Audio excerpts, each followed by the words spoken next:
वो कह रहा भैया बड़ा भ्रष्टाचार है, 10,000 में लोग बढ़ गया। चलिए मान लीजिए एक बार गलती हो गया, अभी 6 महीना के बाद फिर पंचायत का चुनाव होगा, फिर आपके हाथ में चाबी आएगा, जनता के हाथ में चाबी आएगा। आधा से ज्यादा आपका भ्रष्टाचार पंचायत में मुखिया, सरपंच, प्रमुख, जिला पार्षद कर रहा है, उससे जुड़े अधिकारी कर रहे हैं। 4 महीना के बाद अगर बिहार का जनता संभल जाए और बढ़िया ईमानदार मुखिया, सरपंच, प्रमुख चुन ले तो आधा भ्रष्टाचार खत्म हो जाएगा। लेकिन अभी सब लोग कहेगा हाँ भैया ईमानदार होना चाहिए, और कल पंचायत का चुनाव होगा तो कहेगा कौन मुखिया मुर्गा भात बढ़िया खिला रहा है, कौन हम लोग को पाउच भेज रहा है, और फिर वोट अपना बेचेगा 4 महीना के बाद।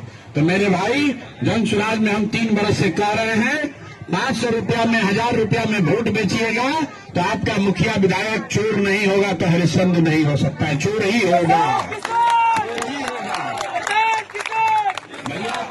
जो 1000 रुपया देके वोट खरीदेगा वो चोरी नहीं करेगा, अपना गऊ बेच के पैसा देगा। तो सब आदमी बिहार में सोच रहा है कि हम लूट लें अब पूरा बिहार ईमानदार हो जाए, हो सकता है, सब लूटने में लगा है। अब फिर सोच रहा है कि नेता ईमानदार कैसे नहीं हो रहा है। अरे भाई, जब समाज ही चोर है तो नेता ईमानदार कहां से होगा?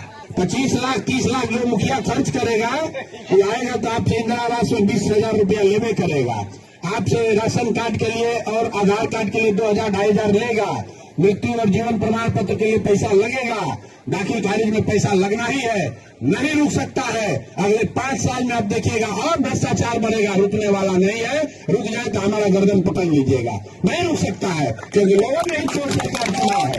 लोगों ने कहा हम बात को छुपा के नहीं बोलते हैं। लोगों ने कहा कि हमको भी कुछ माल दे दो और तुम भी जाके माल लूटो।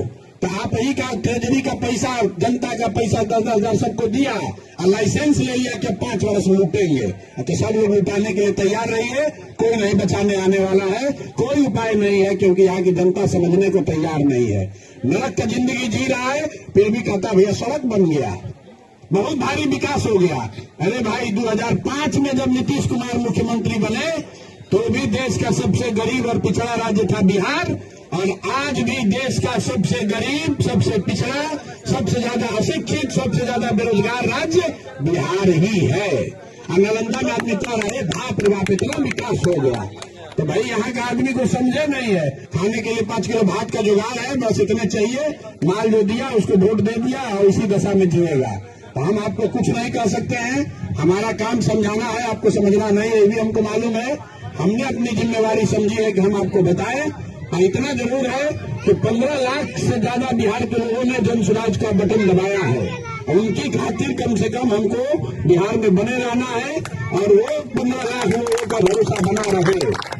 और उनके वजह से अगर आप पर भी कल संकट पड़ेगा तो जन सुराज खड़ा होगा।